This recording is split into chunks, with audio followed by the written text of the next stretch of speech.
vous tout de suite après moi. Alors, c'est un petit mot de bienvenue, évidemment, nous aussi, qu'on doit faire, et je remercie les 168 personnes qui sont présentement à l'écran d'être avec nous encore cette semaine. Vous savez, comme Maud vient de le dire, on se voit 2 fois semaine, le mardi et le vendredi à 10 heures pile.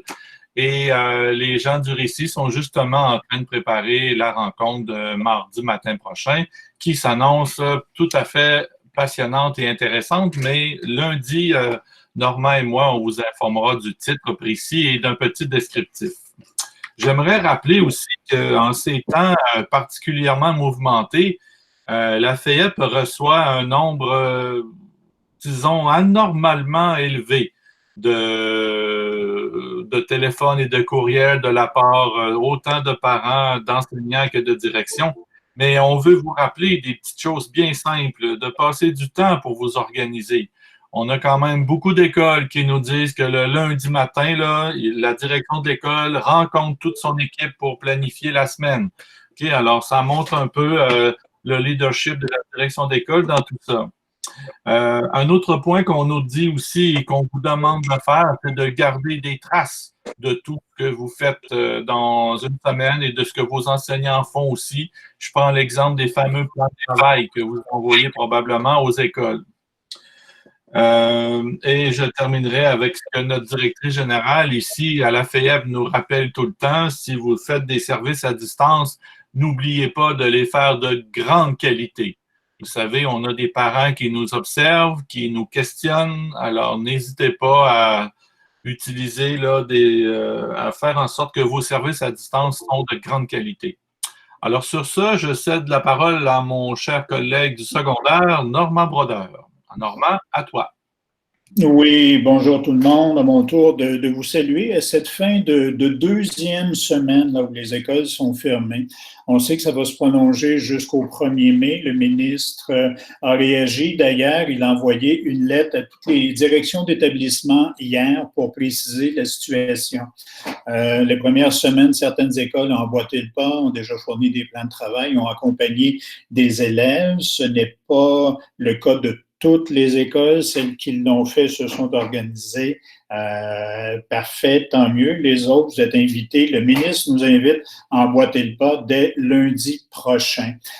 Dans sa lettre, il précise comme quoi, oui, les épreuves du ministère vont être annulées, mais ce sont les épreuves autant uniques au secondaire que les épreuves obligatoires et au primaire et au secondaire. Ce qu'il faut comprendre de cette première remarque-là du ministre, c'est que ce qui nous est demandé en tant qu'enseignants, c'est d'accompagner nos élèves dans une démarche d'apprentissage, ce qui signifie que ce n'est pas une démarche d'évaluation.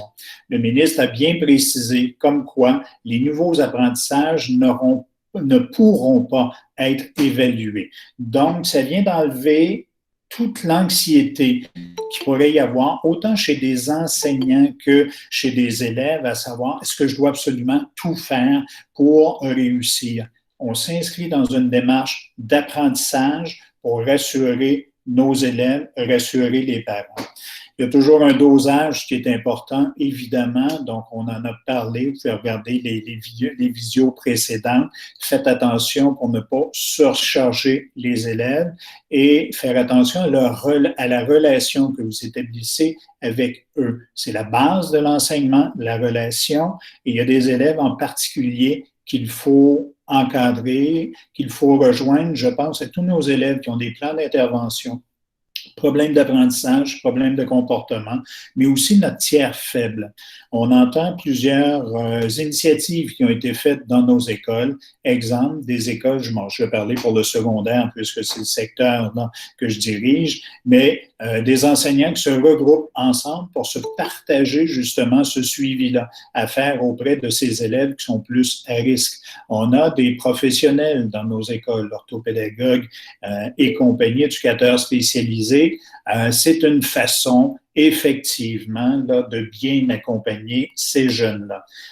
Donc, faites attention à la charge de travail. Le ministre nous invite à faire partie de ces services essentiels au Québec.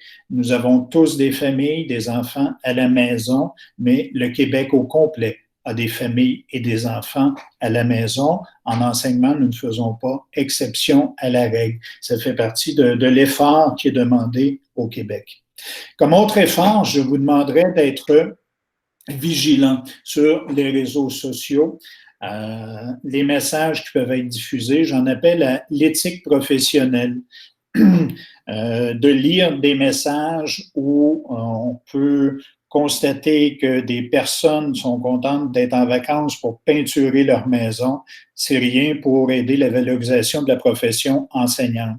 De dire qu'on est débordé parce qu'on a des enfants à la maison, c'est une réalité qui est partagée par tous les Québécois, pas seulement les enseignants. Donc, c'est un rappel ici à une éthique, faire attention à ce que nous disons sur les réseaux. Vous allez faire la même chose avec vos élèves. Vous allez leur demander, quand ils vont se brancher, de se brancher avec leur vrai nom, pour être certain que ce sont bien vos élèves qui sont en ligne. Donc, ça évite tous les surnoms possibles et les niaiseries possibles. C'est une éthique que vous demandez à vos élèves et c'est une éthique que nous devons nous donner à nous-mêmes. Donc, je cède maintenant la parole aux récits qui vont commencer cette journée. Bonne rencontre tout le monde. Alors, merci Normand d'avoir pris un peu de temps pour nous rappeler, dans le fond, l'éthique professionnelle. Il en est question de la valorisation, justement, de notre travail. Et ce matin, c'est exactement ça. On a envie de vous présenter 3 intervenants. Alors, Linda, Jean-François et Marie-Hélène, qui ont fait le virage de la continuité pédagogique. Linda, depuis un peu plus longtemps que le réseau dit régulier, si vous me permettez, et elle prendra le temps de vous l'expliquer. Alors, de quelle façon est-ce que ça se vit avec les tout-petits? Jean-François, ensuite de ça, prendra la parole, enseignant d'univers social, pour vous présenter de quelle façon est-ce qu'il vit la continuité pédagogique, ces défis également qu'il rencontre avec les enseignants du secondaire. Et ensuite, on va laisser la parole à Marie-Hélène, qui va avoir 2 chapeaux ce matin. Elle va avoir un premier chapeau d'adaptation scolaire. Alors, qu'est-ce que l'on peut mettre en place et qu'est-ce que l'on devrait mettre en place ou ce sur quoi on devrait accorder notre attention avec les élèves qui sont en difficulté. Mais des fois, il n'est pas juste question des élèves en difficulté, mais elle va également mettre son chapeau de direction pédagogique, c'est-à-dire de quelle façon est-ce qu'en tant que direction, ils ont dû rapidement devenir agiles pour être capable de gérer les plans de travail pour que ce soit possible de bien vivre ça à la maison. Alors, sans plus tarder, je vais laisser la parole à Linda. Alors, Linda, bienvenue. Je te laisse te présenter et si jamais tu as besoin de changer les diapositives, je te rappelle simplement de le mentionner à Guillaume. Alors, la parole est à toi. Merci Maude. Bonjour tout le monde. Je suis ravie d'être présente. Donc, je vais me présenter. Je suis Linda Roméo. Je suis enseignante en 2e année au Collège Stanislas à Montréal. Le Collège Stanislas, c'est une école à double casquette puisqu'on enseigne au Québec, mais avec le programme français. De ce fait, on a commencé la continuité pédagogique il y a maintenant 2 semaines. Notre collège est un collège qui va du préscolaire jusqu'au secondaire. Au primaire, on a 40 classes. Et dans le niveau de 2e année, nous sommes 6 classes avec 7 enseignants réguliers, plus les enseignants spécialistes. Donc, mon expérience, en fait, c'est pas du tout une ligne directrice. C'est vraiment pour partager avec vous comment on a fait. Mais en fait, chaque enseignant s'adapte en fonction de son public et puis des habitudes, justement, qui ont été mises en place. Tout d'abord, je voudrais rappeler que ça va bien aller, mais en même temps, il faut être conscient de la réalité de nos petits élèves. Nous rappeler que les parents, certains télétravaillent, certains doivent même par exemple, travaillent dans le domaine de la santé, donc ils sont pas forcément tous disponibles pour accompagner nos élèves. Et il y a bien sûr des frères, des sœurs. Nous, l'important, c'était la ligne directrice, ça a été de ménager nos élèves, mais aussi de nous ménager nous en tant qu'enseignants. Nous, ça fait 2 semaines en fait que l'on a commencé la continuité pédagogique et on commence à ressentir la fatigue et puis une certaine sensibilité, voire un petit énervement. Donc, c'est vraiment essentiel de se ménager pour offrir une continuité pédagogique de qualité à nos élèves. Comment on a fait, nous, dans notre école? Donc déjà, ce qui est important, c'est qu'on s'est basé sur ce qu'on utilisait déjà.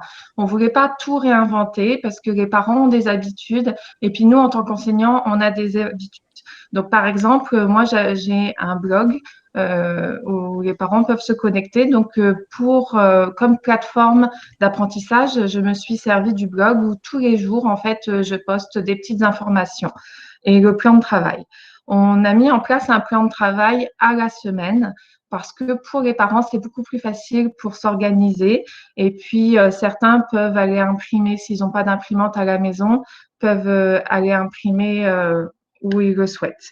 Ensuite, on a mis en place un plan de travail asynchrone. On se connecte, on ne travaille pas avec les élèves de manière synchrone et puis les élèves peuvent travailler au rythme qu'ils le souhaitent en fonction du rythme de la maison ou bien de la disponibilité de leurs parents. Au niveau de la charge de travail, on a déterminé que 1h30 était la durée maximum de travail pour nos élèves. Après un petit questionnaire avec les parents, ça tourne plutôt autour de 1 heure. Mais comme on a dit, on a pensé aussi aux tiers faibles et on a vraiment dit aux parents qu'ils devaient aussi, ils pouvaient tout à fait couper en fait dans le travail pour pas surcharger leur enfant. On est resté sur lecture, français, maths, et puis on a rajouté des petits défis qui peuvent être des défis artistiques, des défis de sport, des petits défis de production d'écrit. Et à côté de ça, on a proposé des exercices complémentaires pour les élèves qui performent un peu mieux, par exemple des plans de travail numériques, des petites choses en plus, mais toujours sans exigence. Pour accompagner tout ça, tous les jours, on fait une petite vidéo, une petite capsule vidéo que l'on présente aux élèves où on présente la journée, on leur donne des nouvelles. Et puis, à côté de ça, pour accompagner les élèves, on fait une visioconférence avec les parents le vendredi et puis une visioconférence avec les enfants le mardi pour voir si tout a été compris. Au niveau de notre équipe, en fait, on a vraiment cherché à collaborer au sein de notre équipe. Comme je disais, il ne s'agit pas de tout réinventer, il ne s'agit pas de tout porter en fait la charge de travail sur nos épaules, mais de partager le travail pour qu'on puisse se consacrer davantage à nos élèves et les accompagner. Donc, on a réparti la charge de travail avec notre équipe pédagogique. On a essayé de prendre des supports que les élèves connaissent déjà, parce que déjà, c'est plus facile pour nous de les organiser. Et aussi, pour les enfants, c'est plus facile pour eux de rentrer dans les apprentissages sur des supports qu'ils connaissent déjà. Et puis aussi, ce qui est très important, c'est qu'on a mis en place des supports que l'on pourra réutiliser les années suivantes. Ça permet aussi de repenser sa manière d'enseigner, donc mettre en place des vidéos que l'on pourra réutiliser pour les prochains apprentissages. Ça nous donne aussi l'impression de travailler pas que dans l'urgence, pas que pour ce moment, mais aussi de travailler pour le futur. Ce qui est important aussi, c'est de garder un lien avec nos élèves. Donc, on peut passer à la diapositive suivante. De garder un lien avec nos élèves, avec nos parents. Donc, tout d'abord, un lien pédagogique, bien sûr, où on peut expliquer aux élèves le travail de la semaine. Donc, comme je disais, par le biais de visio, mais pas forcément tous les jours parce que on a aussi la gestion de classe, la préparation à mettre en place. Et puis, garder un lien avec les parents. Nous, on a beaucoup rassuré les parents sur la quantité de travail, qu'est-ce que les enfants sont capables de faire en autonomie. Il n'y a pas d'exigence au niveau du travail. Chaque parent aussi adapte la manière de travailler. Est-ce que c'est à l'oral? Est-ce que c'est à l'écrit? Ça permet aussi de s'ajuster par rapport aux élèves en difficulté. Comme je disais, on est tout à fait conscient des emplois du temps de nos parents d'élèves. Et puis, je pense que eux aussi se sont sentis rassurés de voir qu'en tant qu'enseignants, il n'y avait pas des contraintes trop contraignantes, justement. Au niveau du lien aussi, en plus des visioconférences, j'ai mis en place un petit Padlet sur notre blog où les enfants peuvent poster des photos ou des vidéos de leur quotidien ou des défis de sport qu'on leur donne. Donc certains enfants postent des vidéos d'eux en train de jouer, de faire du piano, de faire du sport, de dessiner. Donc ça permet aux enfants de se voir entre eux en plus des visioconférences et puis ils aiment vraiment ça. Moi aussi, je me prête au jeu, je poste des vidéos de moi en train de cuisiner ou en train de faire du sport. Et puis, c'est quelque chose vraiment que les parents apprécient. Par rapport au travail, j'apporte une rétroaction au travail que mes élèves m'envoient. Donc, ce n'est pas une évaluation, mais je vais guider les élèves en leur disant, ben, ça, c'est une rétroaction positive et puis quelques petits points à travailler pour les fois suivantes.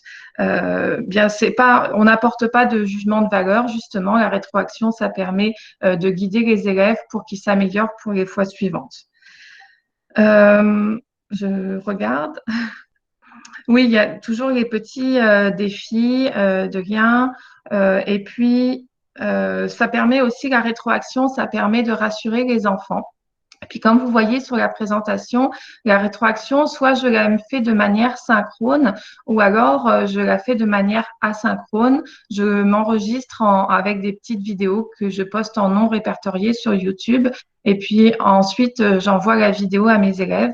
J'ai des parents qui m'ont déjà dit que les enfants ont vu plusieurs fois la vidéo de rétroaction. Et puis, j'encourage vraiment personnellement mes élèves et puis ils apprécient vraiment ça. Je sais que Marie-Hélène va parler des élèves à besoins particuliers, mais pour ma part, en deuxième année, nous, on varie les supports pour les enfants. On a des élèves qui sont dyspraxiques, par exemple, donc on conseille aux parents des manières de faire pour que leur enfant soit en réussite. J'apporte des ajustements, par exemple en lecture, on s'enregistre en train de lire le texte, donc ça, les enfants qui ont besoin, ils peuvent nous écouter. Comme en classe, on fait une lecture magistrale. Les enfants m'envoient le travail par courriel pour répondre à la question. En fait, ce sont les parents qui m'envoient le travail parce qu'en deuxième année, ils ne sont pas encore autonomes par rapport aux outils numériques. Et puis, pour mon tiers plus faible, j'envoie des courriels aux parents et puis je leur propose des petites visioconférences vraiment un pour un, qui durent généralement 5-10 minutes. Et puis souvent, c'est juste question de rassurer les enfants, de voir si tout a été compris. Et puis, ça permet aussi aux enfants de voir qu'ils ont notre regard sur leur travail, un regard bienveillant. Et puis, ça fonctionne bien. Et puis, enfin, on a aussi une TES et puis notre orthopédagogue qui nous aide, en fait, qui nous donne des petites... des ressources et puis aussi qui contactent les enfants au besoin. Voilà. Est-ce que Maude... Non, mais Linda, si tu me permets, j'aimerais peut-être, avant que France prenne la parole et te fasse le relais avec les questions qui ont été posées dans le chat, tu l'as tout à fait nommé, la question a été posée dans le chat, avec les élèves qui sont plus petits, étant donné que la plupart n'ont pas nécessairement déjà, que ce soit une adresse de suite nuagique et un outil comme Google Classroom, tu as fait le choix de travailler avec, que les parents te renvoient les travaux par courriel. Les écoles que l'on accompagne au primaire, le récit, il y a des enseignants qui ont continué dans le fond, de détourner un peu Classe Dojo de sa fonction principale et d'utiliser Classe Dojo pour recueillir le matériel. Mais une des plateformes qui est la plus utilisée au primaire, en parallèle avec la suite nuagique, ce sera la plateforme SEESAW, S-E-E-S-A-W, qui permet, dans le fond, de créer des portfolios numériques pour chacun des élèves et qui permet ensuite également à l'enseignant de rapidement avoir un portrait global de ce qui a été fait. Linda, avant de donner la parole à France, on en a discuté, toi et moi, avant de préparer cette rencontre-là. Tu disais que souvent, chaque semaine, vous envoyez un petit questionnaire de rétroaction aux parents. Alors, oui. Un petit Google formulaire, qu'est-ce que ça vous permettait d'aller chercher ces informations-là? Donc, on a envoyé un Google formulaire aux parents pour savoir si ça fonctionne. Donc, on a demandé est-ce que l'enfant a fait son travail seul ou accompagné. combien de temps ça mettait pour faire le travail. Donc, on a vu que généralement, 47%, c'est entre 1 heure et 1h30. Il n'y a aucun enfant qui dépasse 1h30. Et puis, comment les enfants ont vécu le plan de travail et comment les parents ont vécu le plan de travail. Donc, c'est généralement sur une échelle de 1 à 5, où 5, c'est le meilleur vécu. Ça va entre 4 et 5. Donc, ça veut dire que notre plan de travail est bien présenté et puis correspond aussi aux apprentissages de la classe. On a demandé aussi si les parents avaient des suggestions, parce que des fois, on ne pense pas forcément à certaines choses. Et donc, c'est assez positif ce qu'on a eu comme rétroaction. J'attire votre attention sur le fait que Linda a mentionné quelque chose d'important. Est-ce que le plan de travail, est-ce que l'élève, le petit élève, a été capable de le faire de façon autonome ou non? Parce que je présume que vous êtes maintenant en mesure de monitorer quelles sont les tâches qu'un élève de deuxième année à distance est capable de faire de façon autonome ou non, ce qui va vous permettre ensuite d'adapter vos plans de travail en essayant de rendre les élèves de plus en plus autonomes. Linda, avant de céder la parole à France, j'aurais une dernière question pour toi. Vous nous avez dit que tu as mentionné que vous étiez 6 classes de deuxième année. Vous avez regroupé vos forces. Vous avez laissé de côté un petit peu vos particularités professionnelles qui vous appartenaient pour rassembler et avoir un message clair aux parents. Mais au niveau des formulaires, il a été montré aussi que l'investissement des parents est très variable, même d'une classe à l'autre en deuxième année. Là. Comment est-ce que votre équipe vit ça? C'est vrai que, par exemple, pour les plans de travail, j'ai un collègue pour lequel les parents ont dit qu'il n'y avait pas assez de travail. Donc, on essaie d'ajuster et puis on essaye aussi quand même d'avoir une ligne directrice commune malgré ça. Et puis, par exemple, pour les parents qui disent qu'il n'y a pas assez de travail, essayer de les diriger vers le travail complémentaire. Mais on essaye d'être tous en fait dans la même direction avec la même quantité. On a des frères et sœurs jumeaux, donc on veut pas une classe proposer des choses complètement différentes. Donc vraiment rester là-dessus. Et puis j'en profite pour ce que j'ai vu la question passer au niveau des nouveaux apprentissages. On en a discuté aussi en équipe et puis on a décidé de mettre en place des nouveaux apprentissages, mais des nouveaux apprentissages que les enfants peuvent être capables de faire à distance. Et puis, on a vraiment mis de côté les apprentissages qui sont plus complexes à mettre en œuvre à distance. Et en équipe, en fait, on a choisi en deuxième année quels sont les nouveaux apprentissages qu'on va pouvoir aborder. Et ça a vraiment été un choix d'équipe. Très bien. Écoutez, vous vous en doutez, il y a beaucoup de questions qui roulent dans le chat. Alors, Linda, fort probablement qu'on va te demander si tu acceptes de nous partager le formulaire que tu as mis aux parents parce que la réponse est revenue.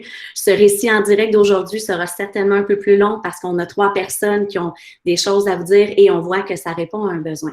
Merci beaucoup, Linda. On va continuer à prendre les réponses dans le chat et connaissant ta générosité, on n'hésitera pas à te mettre en contact là, avec les personnes. Sur ce, je vais essayer. Merci. Sur ce, je cède la parole à Benjamin qui va nous présenter notre prochaine invité. Et là, on bascule au secondaire avec les plus grands.